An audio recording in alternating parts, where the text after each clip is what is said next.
Welcome to the Business Spotlight Series. My name is Steve Chiama. I'm the franchise owner of Action Coach in Fairfax, Virginia, and I'm your host today of the Business Spotlight podcast. And today I have the pleasure to introduce Carlos Alvarado, the co-founder and managing partner of RVNA Technologies, as my guest. And today we're going to talk about Carlos's business, his journey into ownership, challenges, best practices, and share a peek into what it's really like to build and operate a business. So if this is your first time on the channel, be sure to like and subscribe to get notifications when shows like this drop. Carlos, welcome to the show. Thank you for being here. And if you would, please give us a little bit of background about who you are and tell us a little bit about your business. Yes, no, thank you, Stephen. Appreciate the time here. So Carlos Alvarado, based live here in Virginia in Loudoun County. I've been living here for 20 years, give or take, over on this side, but I grew up in Maryland, so I did make that cross of the bridge, obviously when I got married. So our business it focuses primarily in the office of the CFO, modernizing systems across the entire function when it comes to finance, accounting, even on the operational side as well. So our focus is really bringing modern technologies into those functions, right? That can complement primarily the ERP systems, right? That are so heavy. In we bring those additional technologies that can complement and help out. Cool, cool. With that in mind, well, let's start a little bit with the business structure. Yeah, A lot sure. of people, a lot of people think about solo ownership, partnerships, outside Yeah, investors, yeah. all of those kind of ways to approach the game. How have you approached it? Oh man, for us, we're two owners, right? So that is split halfway right there, 50-50. But we do have a good structure in place, right? So it's a LLC, it's a partnership.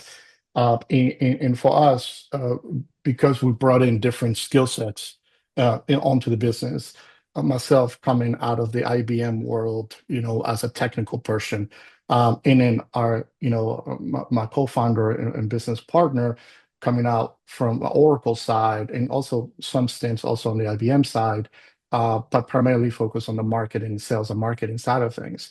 Uh, That really, because people ask, was like, how did you jump into this like 50-50? This is that's a little bit crazy that to even consider that.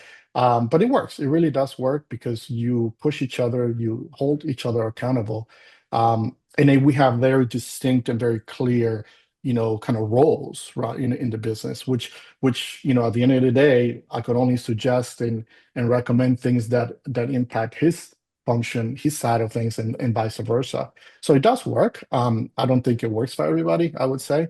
But certainly for us going at this now 9 years, it's mhm. definitely, has been a journey, right? But definitely, you got to find that partner that complements you, that it's not that you're not both the same. Because if that were to be the case, then there's no way it would work. Yeah, that makes sense to me. With that in mind, how have you, yeah, when you start a business, there's a whole bunch of hats that you got to wear, and you just alluded to a couple of them. Sales and marketing are certainly a couple of hats. Yeah, yeah. Operations is or production is a hat. Finance is a hat.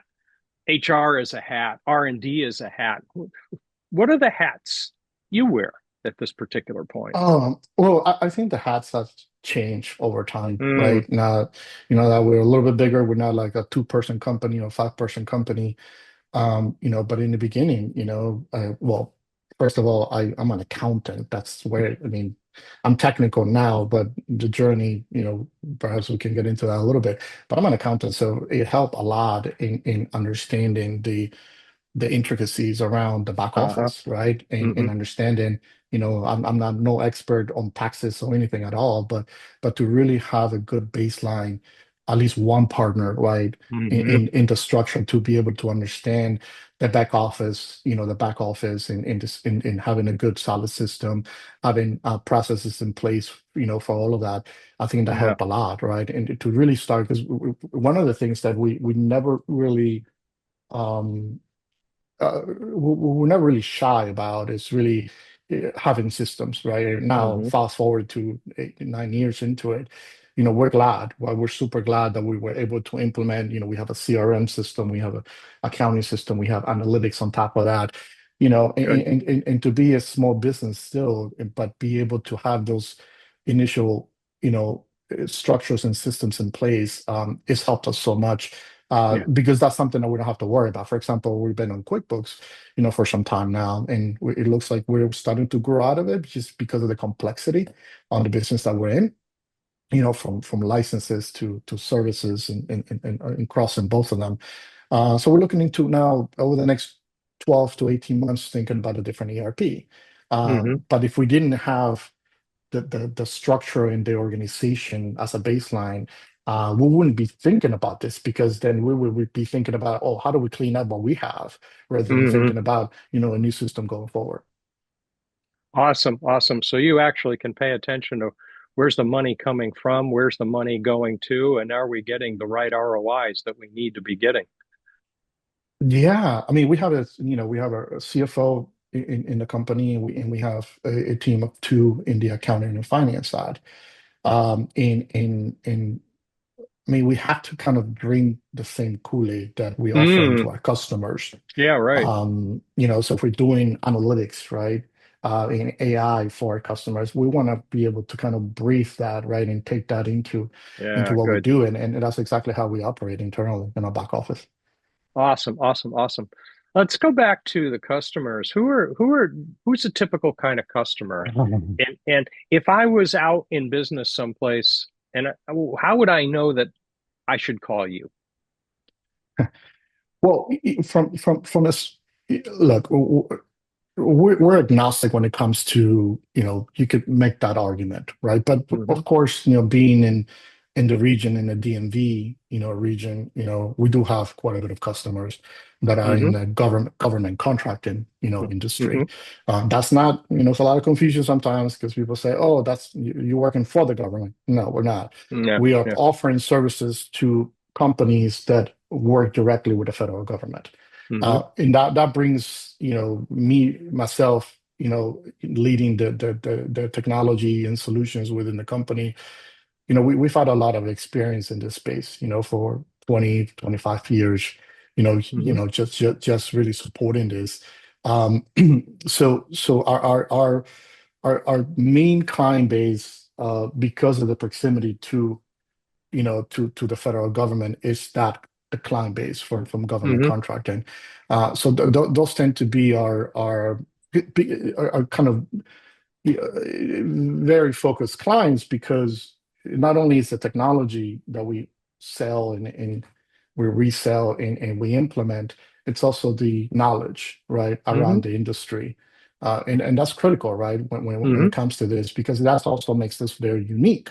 Not only can we talk technology, we talk processes around finance and accounting, but we also speak to the industry, in the Hmm. area, right? Hmm. So that really puts us a little bit of a unique space where we're Hmm. crossing those three kind of pillars, right? From, Hmm.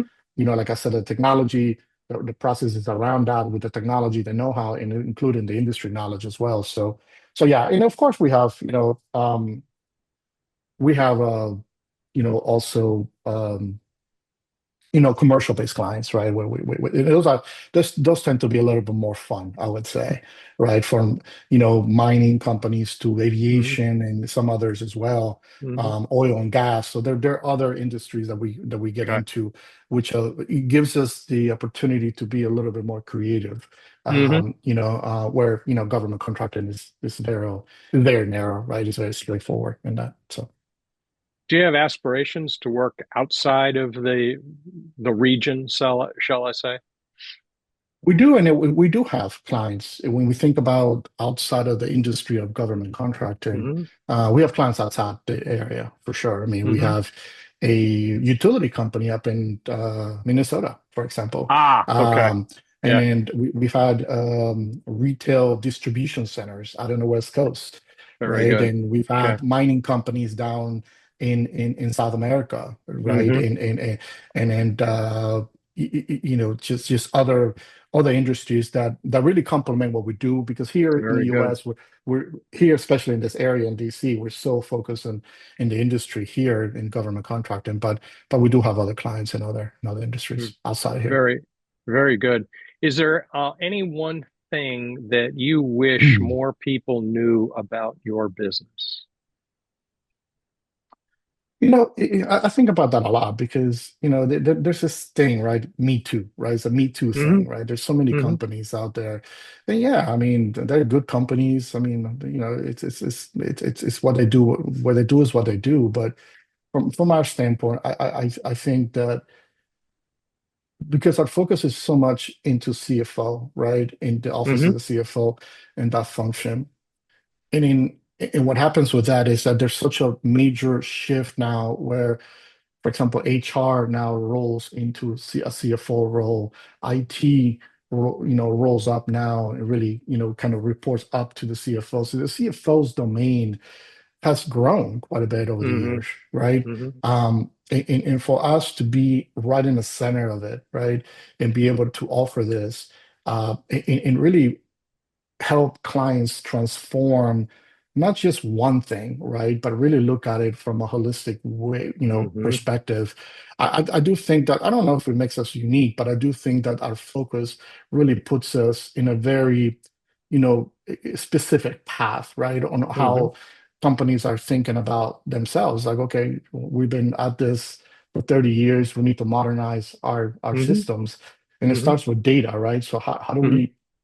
how do we start working with our data to do everything else that we need to Hmm. do? So for us, I do think that there is a very narrow, path in terms of where we stay focused, within the office of the CFO, but it also touches so many different areas too, right? So Hmm. that also helps us expand within the Hmm. client, right? But still with that, kind of, laser focus approach, which is the office of the CFO.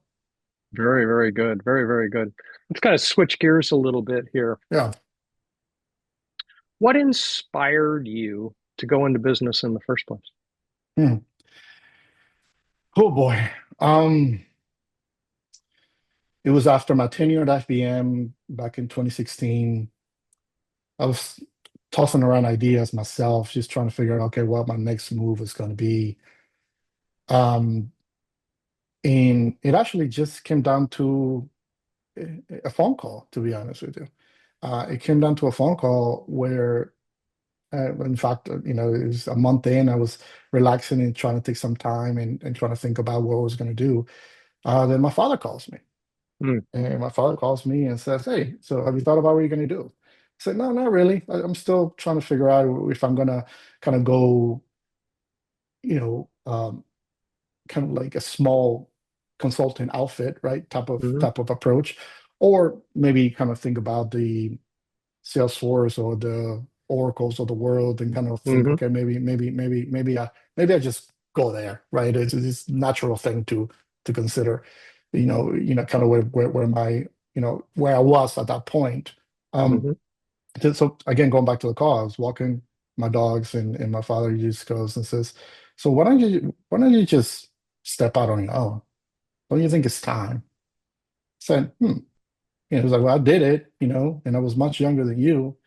And you guys were much younger than your kids. So what's stopping you from considering that? And it was one of those like it was one of those moments where you start realizing, wait, that's an interesting. Yeah, look, I started with this conversation saying I'm an accountant, right? So Hmm. accounting people don't take those chances, right? I mean, that's just the reality of it. It's not a something that just naturally comes, right? Right. Into, yeah, let's just make this work and do that. So no, that was the phone call that really changed everything for me. And then from there, I just started going to work and started figuring out what I needed to do. And really started the business, shortly thereafter, right? That was like October timeframe, give or take. We really established, the business in January, like officially in January in Yeah. 2017. Yeah. But yeah, that was the one phone call, right? That you didn't expect, right? And which, by the way, I've learned, you know, several years ago, right? One of your parents calls you, you got to pick up, right? For sure, right? Because you never know what's going to come out of it, right? You Right, definitely right, never know what's going right, to come out of it. But in right. that situation, how was my father calling me, right? But yeah, it was a good call, and that's really what changed everything after that. So Fantastic, fantastic. Just kind of thinking along the journey from that point, yeah, there's always a hurdle to cross here and a hurdle to cross there. Is there any one that's particularly memorable? there are too many. There's just way there's just way too many. Um, man. So I think COVID just turned Mm, everything upside down. And in mm, fact, COVID did a lot of good things because it hmm really boosted our, like, because a lot of companies were trying to do more with less, meaning that they needed hmm technology to help them, everybody remote, and it was hmm those type of situations where we really benefited from that. But I think that what came after was the challenge hmm because as you probably recall, right, there was a bit of a major spending, right, in companies as soon as 2020 hit, right, in 2020, 2021, there was a major growth, right, and the companies were growing. I mean, think about, we're using Zoom right now, right? Remember hmm that? I mean, it was like, Zoom Right. just blew up in a Yes. crazy way. So, so that benefited us as a company.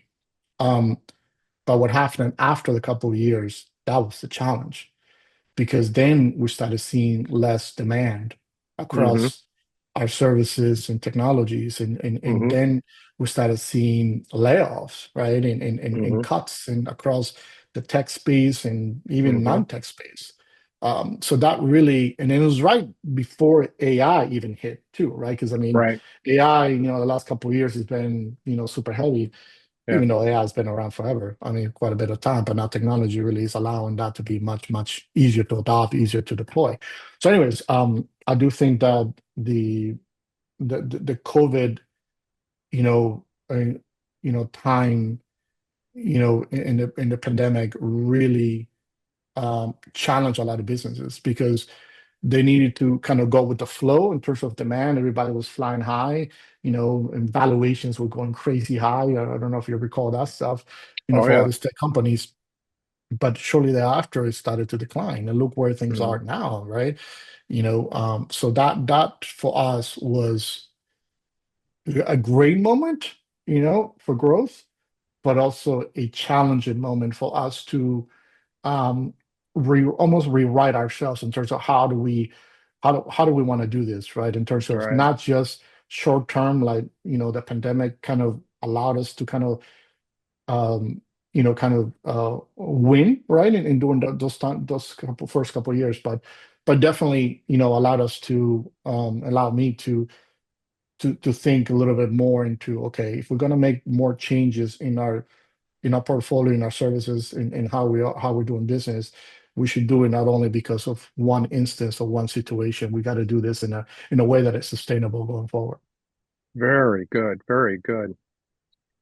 When you take that perspective and look ahead in the next 5 or 10 years, where do you see where do you see the business going? Where do you see RVNA in 10 years?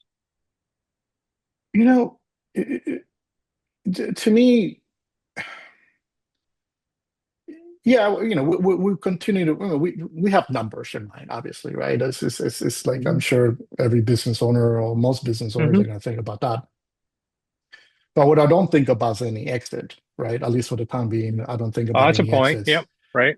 I do think that, this is something that we've been building for. for the last 9 years, and we just want to keep it going, Hmm. in a way. People say until the wheels fall off, right, so to speak. But in terms of the business, in terms of where we're shifting, maybe that's a better, kind of direction in this conversation. You know, yeah, I don't think you can go into any conversation, in the business conversation, when the word AI does not come up. Okay. Hmm. It becomes such a situation where I don't really like talking about it, right? Just because, everybody's talking about that shiny thing, right? The Hmm. shiny thing that Hmm. is that that everybody should be aiming for and targeting. Uh, Hmm. to me, I'm thinking about it differently. I think about it from a data side of things, right? Hmm. Because to me, everything has to go back to the foundation, which is Hmm. data, right? Hmm. Whether it's financial data, whether it's accounting data, whether it's sales data, whether anything related to data. So for us, uh, focusing in modernizing, you know, the financial, systems in applications for office of the CFO in the finance, that's really the key for us, and that Hmm. being powered by cloud, right, by analytics, by AI. Um, but all of it comes from the data side of things.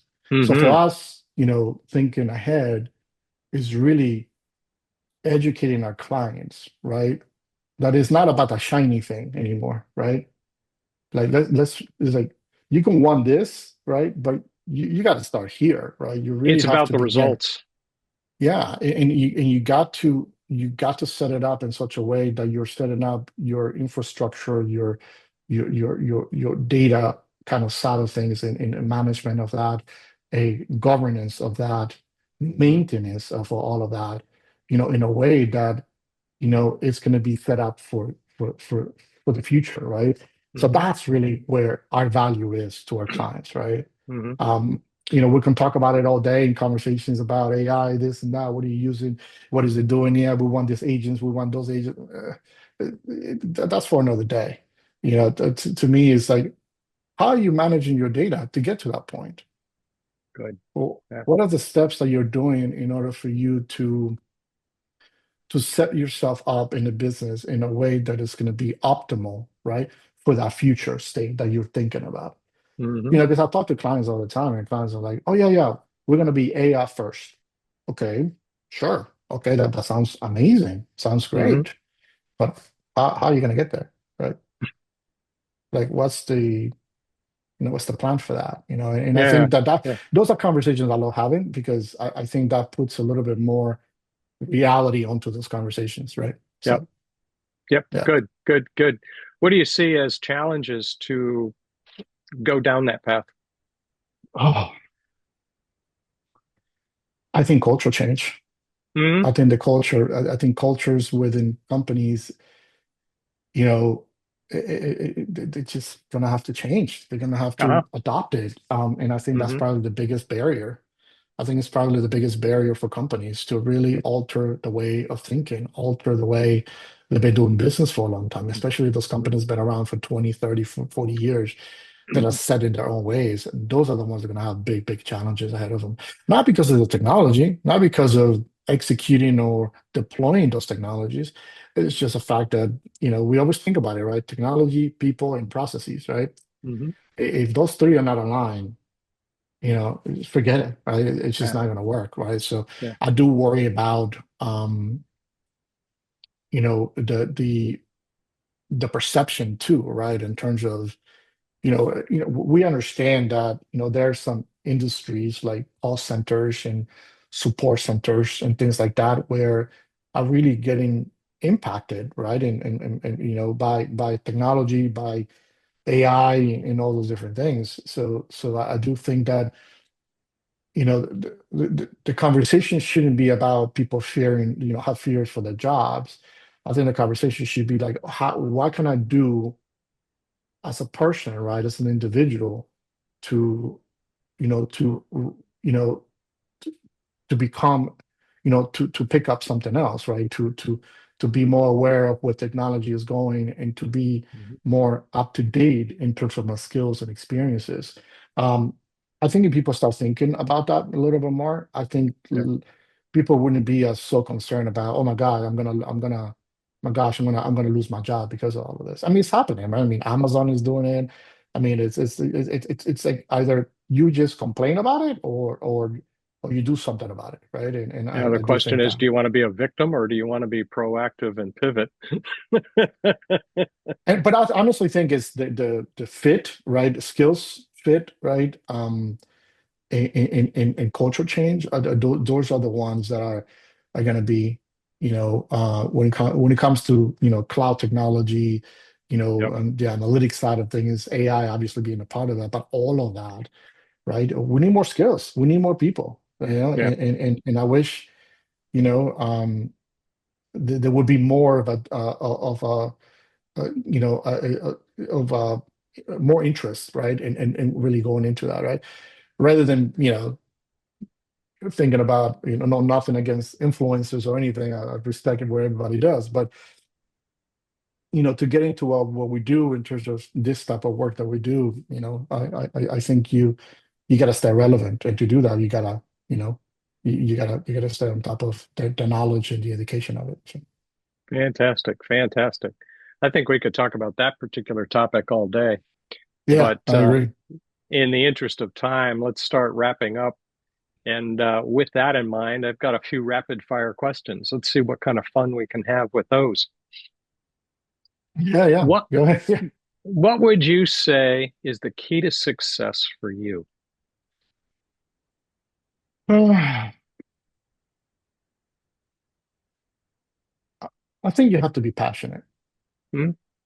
If you're not Hmm. passionate, then you don't have that doesn't give you the drive to accomplish anything. I tell my kids all the time, if you're gonna do something, they probably repeat after me. You better do it right. I mean, it's like if you're doing something, you got to find something that you're really passionate about. If you're not, I wouldn't be doing this if I wasn't passionate about Yeah. what I do. I think that adds a whole nother level of drive, right? Hmm. So, when I talk to people, especially the younger ones, it's like you want to have that drive. You really want to have that Hmm. fire, right? If you don't have that fire, then it's like it's no fun, right? It's like you're Hmm. just doing it just to make a buck, right? Just to make Boring. a salary. It's just boring, Yeah. I got 4 kids, so it's like I try to tell that, try to instill that into all of them. Just Good. at the end of the day, they do whatever they need to do. They'll make a decision. But for me, I think having that passion for what you do in the business world or even personal world, I think is what I think what is needed today. Yeah. Good. Good. Good. If you and I were having coffee at the coffee shop down the street and just chatting along, and somebody walked in talking to his friend about starting his business, what's one piece of advice you would share with him? Well, I don't think it would be one to start with. Yeah, there's You know, about 39,000. yeah. I mean, I often say, it's like we made probably every single mistake possible on the book, Mm, right? And probably more heading, hmm. into the future. I think patience is got to be one at the Hmm. top of the list. I had a big company name behind me, before I went on my own, right? And not having that company name behind me, I didn't know how important that was or how Mm, critical that was. Um, Still talking to the same people, and they hmm. just saw me. They no longer saw me the same way because Hmm. you no longer had this banner, this company, you know, big name behind you. And I think what the only way I was able to really, kind of get through all of that, all those barriers, right, was through being patient. Hmm. I think being an entrepreneur and business owner, you're tested every day. Hmm. Um, and you can fold at any time, right? Hmm. You could really just fold at any time. And I think patience is the one thing that I think you stick with, right? Yeah. Because it can test you many, many, many times, and in many different forms as well. Yeah, right, right. That's good. That's good. Is there a book you've read recently or are reading right now that's having impact on how you do what you do? Yeah, I'm very into, audiobooks more than anything else. And I Mm-hmm. love hearing stories around just people, right? Not Mm-hmm. just concepts, right? You know, Mm-hmm. they um we're just talking about AI. There's so many AI books everybody's throwing around. I'll read this one, Mm-hmm. read that. To me, I'd rather connect with people, Mm-hmm. So whether it's the story of Steve Jobs, or whether even on the Google story, right, how it Mm-hmm. started, right? Or even recently read, not recently, but it's been probably a couple of years. Is there's a comedian out there, so Trevor Noah, out of South Africa. Ah, yes. Trevor Noah. Mm-hmm. He's got a wonderful book, right, about how he grew up, right, and Mm-hmm. the challenges that he faced, right, in South Africa, right, growing up, Mm-hmm. and as a comedian, or how he turned out to be. But people's stories is what drives me, right, Mm-hmm. because it's easier to connect to than to just a concept, right? And I Mm-hmm. do think that I see myself in some of the documentaries that I watch, or listening to some audiobooks, that I think it helps connect yourself with other people that Mm. have gone through some of those same challenges, if not bigger challenges, Yeah. um, and then kind of puts it in perspective, right, for a little bit on that. So Hence these podcasts. the what? Hence these podcasts. Yeah, totally, totally.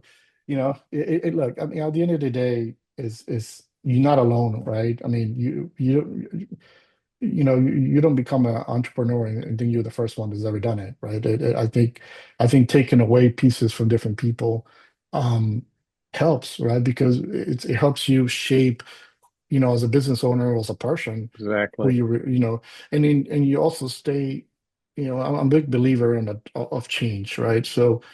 Um, it sounds cheesy, but the only thing constant should be change, right? You Yeah. gotta Right. you gotta keep changing, right? And reinventing yourself, Right.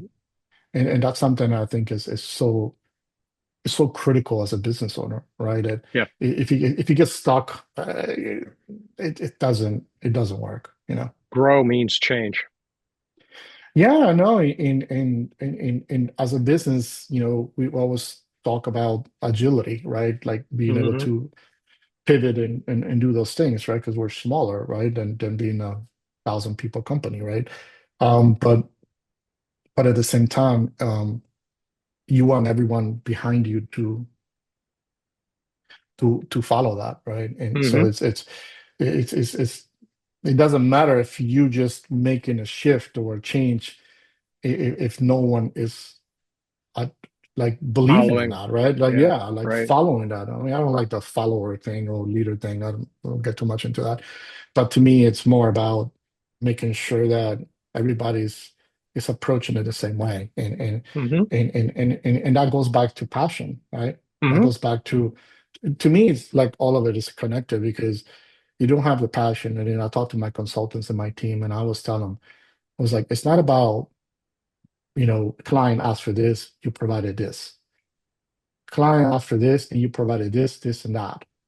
Because you want to elevate that response. You want to Mm-hmm. elevate, that experience, right, with our clients. And that to me is it's making sure that everybody's, aligned to that concept, right? To I that, like that word, aligned. to, to, Yeah.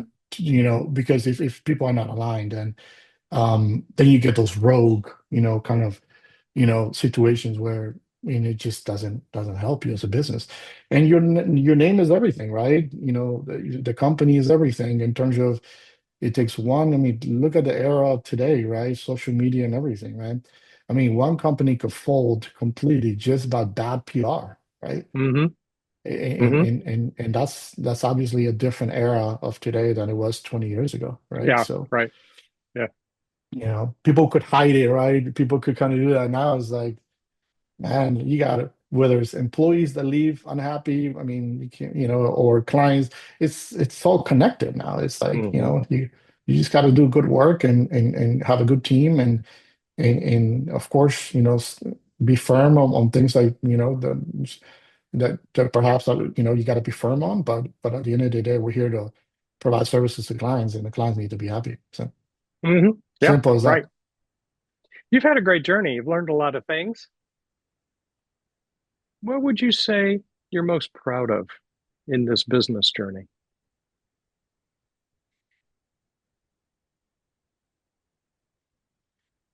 Not giving up, because I think, and I know many colleagues of mine from the past and even present, where they work for big companies, big titles, all of that stuff, and they try the entrepreneurial route, and Hmm. a year into it, it's just didn't. I mean, Too much. it's too much for many different reasons, whether it's Hmm. financial, right? Obviously, Hmm. try to, you got a big family, you got to take care of that, and the timing perhaps is not right. Hmm. Market isn't right. I mean, so many different reasons why people just say, you know what, I tried it, it didn't work, right? I'll tell you what, I mean, there were many times where I was there, like many, Hmm. many, many times where I was like, okay, this is just not working for me. This Hmm. is too much. This is too hard. There are too many doors shut on your face, right? That type of Hmm. thing. So yeah, it crossed my mind, but I do think is not giving up is probably the Hmm. one thing, and sticking with it, right? Hmm. Believing in it, right? And sticking with it. I think that's probably the one thing that, in outside my circle, I don't really care what people think, but within my circle, especially my own family, is that they can at least say, hey, man, like, you know, he was able to stick with it, and not give up on something, right? Whatever it was, whatever that is, right? But I do think that there is, there's that's something that I don't think anyone can take that away, right? That you put the effort, you put the work. We're still small, we're still, fighting, for every deal, especially now that it's so competitive in today's kind of market. But at the end of the day, you're still pushing forward, not, and you keep learning, right? It's Good. every day is a new thing. So yeah. Cool. Cool. Kind of flipping that around, Yeah. if you had a magic wand and there was one thing that you could improve in the business, what would it be? Hmm. You know, recently, probably in the last couple of years, I've shifted my views on, look, I care about my team, love my team. Um, you know, whatever they do, I'll do. There's it's that type of, you know, synergy that we have within the team, right? And the way I Hmm. operate. But they're not family. Hmm. They're just not, right? So I do think that there is a notion or misconception in terms of, oh, we got to treat everybody like family. No, I don't. No, no, you don't. No. So I learned that, right, Hmm. along the way, right, where I realized that I can't make everybody happy, Hmm. right? Um, that I have to make decisions that are going to, not be the most popular decisions within the team. And if people want to leave, then they need to go, Hmm. because if if this is we want people to be here to be top performers and top contributors, and we want them to be passionate about what they do, Hmm. right? So to me, I kind of learned that, right, over the last 9 years, that I really went 180 on this, where I was like, it's a family, RVNA family, and RVNA family, and I've shifted my tone, I've shifted my Good. thinking on that, because that impacted my ability to make better decisions. So, That's a so good yeah, learning. Yeah. yeah, no, I think it's, another one too is never bring family onto it, onto the That's business, another right? good one. It's another good one, man. I mean, it's like, people always ask me, it's like, well, your son, how come, he's in cybersecurity, that why doesn't like do something with you? It's like, because he needs to do it on his own. Right. was like, it's like, if he wants me to help, I'll help all day, but I'm not gonna give him a silver platter. Mm-mm, Yeah, right, you know. right. So that's kind of so for those people watching this or considering this, they'll probably look at, oh shoot, I just hired someone with my family. I mean, don't get me wrong, it could still work, I guess, But for me, Yeah, I've always, I've always drew that line in terms of good, not mixing things, within us. So. good, good. So, most important question, how can people want to know more, connect with you? Well, we can probably put up my LinkedIn page. Hmm. Hopefully, Stephen, you can help me with that. Yeah, That's one thing. Or our website is the rvnatech.com. Super yeah, easy, as you can see right there, RVNA Tech on my back screen, my background there. You can find us there. We have a page on LinkedIn as well, RVNA Tech. perfect. I think, but the easiest way is, just contact me through my LinkedIn page, my personal LinkedIn page. I'll be happy to put you in contact or have a conversation.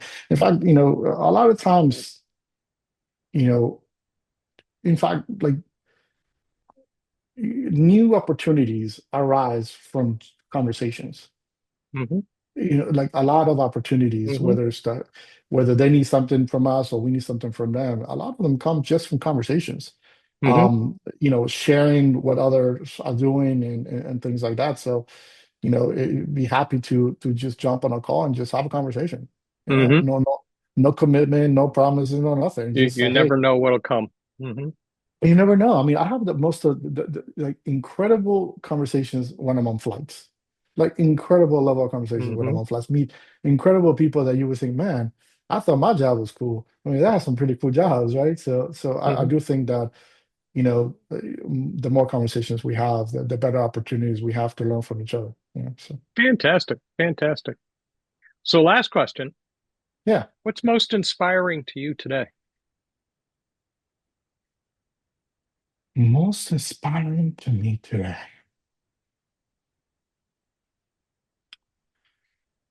I think the young the young people, the ones Ah, that are going into the young kids going into college or even in high school. It just gives me, I mean, it may sound a little cheesy here, but it's just they're so talented. hmm. They are so creative in their own ways that I like look we like I look I'm 47 years old, right? And I'm like my kid says, like, oh, you're almost there, dad. Like, you're 50, you're getting close to it, right? And to me, it's like we've been able to carry, like, in my generation, I think we have the technology mindset, and of course the functional knowledge and the business knowledge. Again, we were able to Hmm. kind of, I think it's probably the one generation that we've been able to kind of combine all of it together, right? In a way Hmm. that is skyrocket, like how things are today. So many smart people in the world, that I think within my generation. Um, but the ones that are coming behind me, right? The 18-year-olds and the 19-year-olds and the 20-year-olds, I'm not even going to go the 30-year-olds. I'm talking about the 18, 19, 20, 21, the ones that are just picking it up. They just can, um, I think those are the ones that are going to make a difference, like a major difference in the world. And I think because of technology now being what it is today, I think it's just a whole nother level. Now, what's going to require this kids, and trust me, I have kids that age, so it's not like I'm speaking, I have, my son is 29 and I have my kids to 19, 18, and 15. So for my 18 and 19-year-old, what I tell them all the time is the work ethic. Hmm. It's like, you guys are the smarter kids. I mean, don't question about it. You guys are smart as anything. You guys Hmm. can code. You guys can do all kinds of stuff. Everything is all going so well for you guys, right?